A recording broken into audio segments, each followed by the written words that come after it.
Hey, Rebecca Allen, coming to you today from Illuminate Personal Growth. And today I would love to talk with you about this concept of leadership evaluation bias.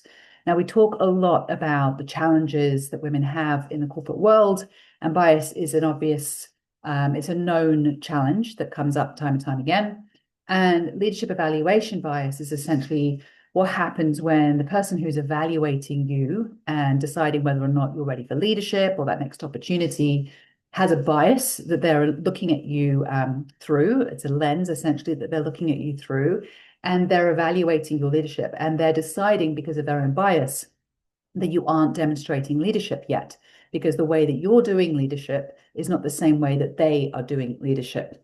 Kind of interesting because research has shown that men and women lead in different ways, and obviously it's a sweeping statement.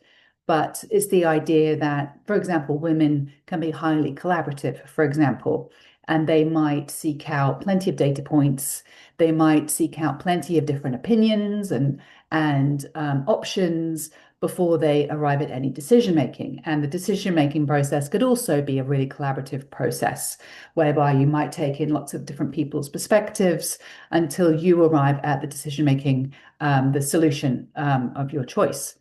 Now, the thing that's really interesting about that is if you're naturally a leader who doesn't necessarily value that, as for example, or if you're a leader who sees that process as being too slow because it's too collaborative, and it's slowing things down and it's therefore affecting efficiency and productivity, then it could be that you're going to be judged negatively for being that sort of collaborative leader. It's just your natural collaborative leadership style, but it can result in that penalization, if you like, in terms of how you're being evaluated.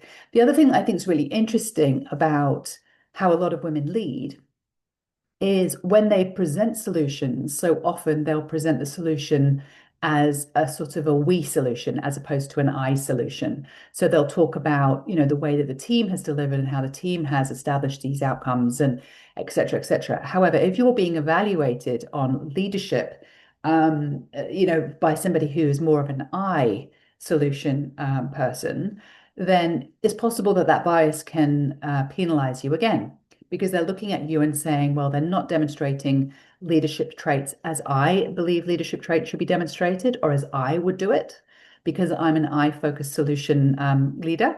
And they might sort of see that almost as a weakness, or you not even demonstrating leadership at all. So leadership evaluation bias is a real thing. It's a challenge that I think can hold a lot of women back and prevent women from getting opportunities in their career. Obviously, it's something that needs to be addressed. If it's something that you feel like you're struggling with and you're being penalized for because you're being evaluated on measures and values and a style, if you like, that is not the same as your own.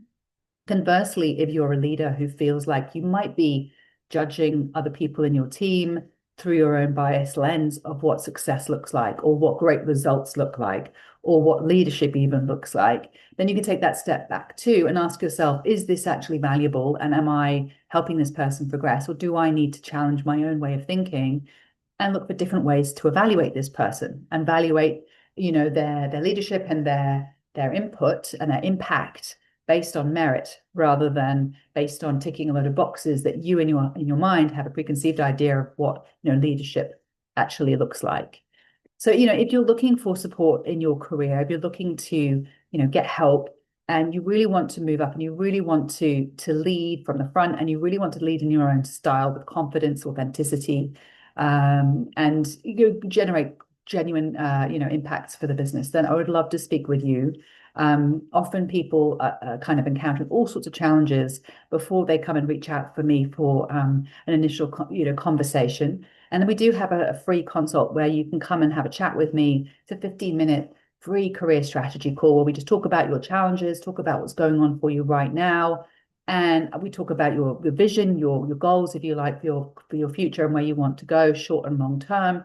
And then we start working on your action plan to help you move forward. So if that's something that you want to do, then jump into my diary. The link is beneath the video, and we could be talking, in a day or two about where you are in your career and what you want to get from it, and start taking action to move forward. So click the link beneath the video. I'd love to see you soon.